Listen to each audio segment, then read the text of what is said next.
Following up on that question, I'm curious about the idea of,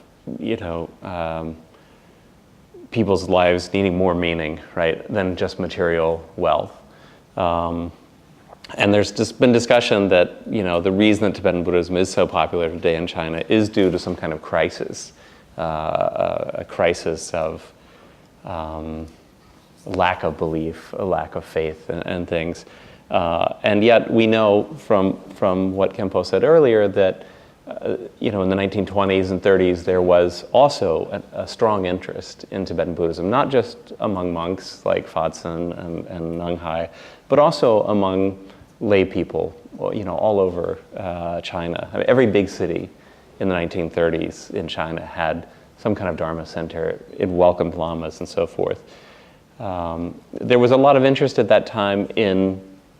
kind of tantric rituals, initiations, and so forth. But there were also serious students of the academic side of Tibetan Buddhism. A place like the Hanzang Jiali Xueyuan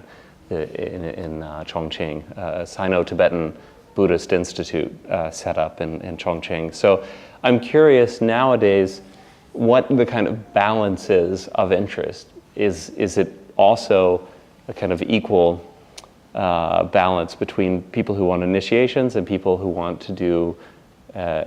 exoteric Xianzong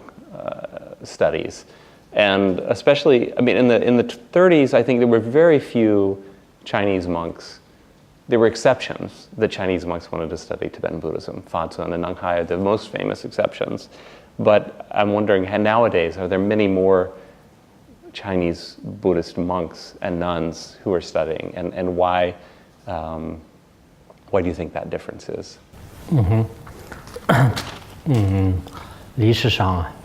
尤其是像这个元朝、明朝，就是在这个时候呢，因为当时的这个可以说是跟这个皇帝啊，第一个执政者呢有一定的关系，所以他们这个在藏传佛教的这个学习的人非常多。到了那个近代的时候，太虚大师，他和那个法尊法师，就共同建立的重庆这个汉藏这个教育学院呢，就是那么这个呢，也是一段时间当中应该是起到了非常大的作用，但是现在真正是以这个延伸下来的话呢，就是也有一定的这种困难，那么就如今的这个可以说应该说20世纪末吧，就是在这个时候呢，藏传佛教是在藏地在汉地就是可以说非常的这个广泛，然后在他们的这个学习的群体当中呢，有一部分是凭自己的信心，应该是喜欢往生极乐世界啊，也有一些老年人，也有文化不是很高的，就这么一部分人。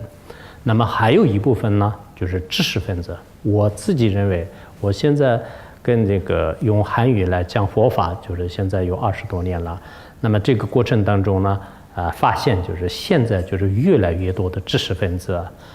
就是对藏传佛教是感兴趣的。我在10年前呢，就是做过一个调查，就是我采访了125位知识分子，就编成一本书，叫做《知海浪花》。然后从中呢，我看到就是他们的本科以上的很多的知识分子呢，特别热爱藏传佛教。热爱藏传佛教呢，我们刚才所讲的几种原因，还有一种原因呢，他们对那个就寻找上师的时候，上师都比较精通佛法，就并不是一个装饰给大家，就是所以说让他磕头啊、念经啊，不是这样的，应该是让教理上说服他们，从宏观和微观的一些，包括现代的一些理念知识呢，在佛教当中能找得到的，就是这是他们的一种需求。还有一个需求的话呢，那么藏地就是有史以来这个传承啊，就是从佛陀到这个现在呢，这个传承很圆满，就是因为呢没有这个传承的话，那我们藏地不管是讲任何一个经典呢，他们都不要求讲，就是一直到现在就是这个传承呢，只有可能在藏地以外，就是在别的地方呢，这样的这个传承的这种传统啊，基本上都是没有。所以说呢，我想到这个目前为止呢，应该说是在藏地的知识分子当中，希求知识分子，包括我们在拉拢这个学习的这些